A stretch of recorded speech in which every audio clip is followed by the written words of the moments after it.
মধ্যে উকান স্তূপ হয়ে যায়, মায়ের রুমটা ময়লার স্তূপে পরিণত হয়েছে।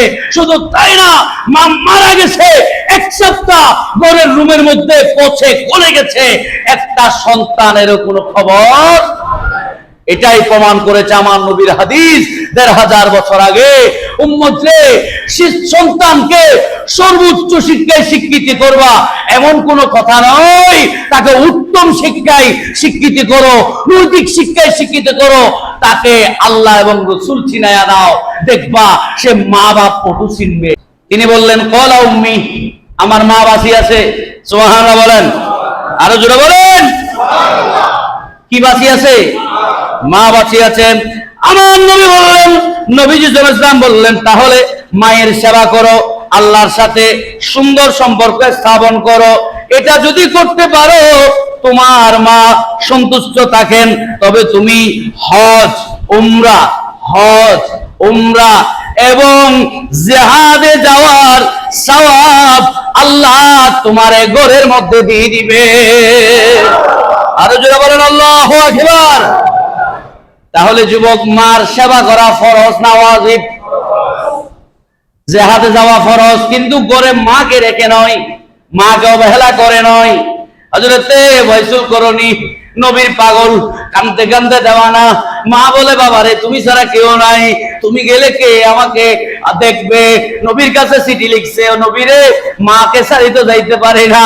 আমার নবী বলে, ওয়াইসে তুই যে আমার পাগল, আমি জানি, মক্কা মদিনা আসতে হবে না, মার কদম ধরে থাকো, আমি নবী রাজি হয়ে যাব। আরো জোরে বলেন আল্লাহু আকবার। ঢাকা মিরপুরে, ও যুবক ভাইয়েরা, মুরব্বী বাবারা, আপনার পায়ে হাত দিয়ে বলি, সন্তান আল্লাহর ধন, তাকে উচ্চ শিক্ষার দরকার নাই, উত্তম শিক্ষার দরকার। কথা বলেন ঠিক না? তাকে আপনি ডক্টর বানাবেন খরচ হয় নাই, তাকে কোরআন সুন্নাহর জ্ঞান শিক্ষা দিয়ে আল্লাহ কি জিনিস, নবী কি জিনিস, মা কি জিনিস, বাপ কি জিনিস, মসজিদ কি, মাদ্রাসা কি, ইসলাম কি, এগিন শিরোনাম মুসলমান সন্তানের জন্য সবচাইতে বেশি বরস। কথা বলেন ঠিক না? নূরজাহান বেগম, ঢাকা মিরপুর, 3 সন্তান, 1 কন্যা সন্তান, 4 সন্তানের জননী, মরে পচে পোকা ধরে 1 সপ্তাহ হয়ে গেছে। সেম ফ্লাইটে নিজের জন্মদাতা মেয়ে থাকে, শিক্ষিকা, সে ইম্পেরিয়াল স্কুলের শিক্ষিকা, একজন যুগ্ম সচিব, তার নাম হলো ডক্টর এ.কে.এম. আনিসুর রহমান, আরেকজনের নাম হলো আশিকুর রহমান, আরেকজনের নাম হলো আতিকুর রহমান। দেখেন মা বাপ কত সুন্দর নাম রাখছে। আনিসুর রহমান আমার নবীর নামের সাথে কি আছে, আতিকুর রহমান, আরেকটা হচ্ছে আশিকুর রহমান। এক একটা নাম 20 টাকা দিয়ে কিনে পাওয়া যাবে না, এমন নাম মা বাবা রাখছে।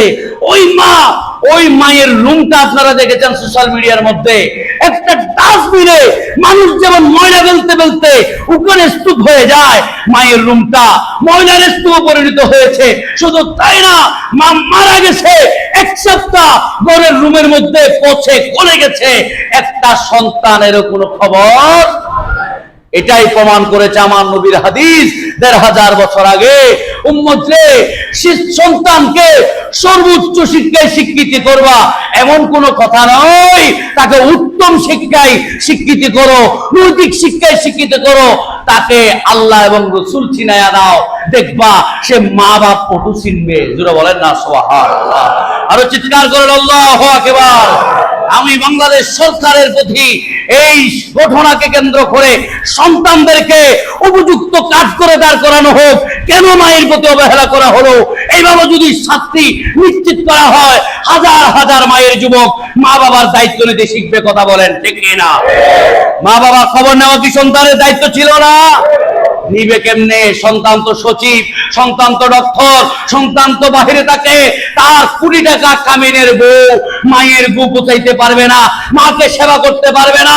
সেই জন্য ও মুরব্বী বাবারে, মেয়ে আনার আগে লক্ষ টাকা, 15 লক্ষ টাকা, 20 লক্ষ টাকা কামিন দেওয়ার দরকার নাই।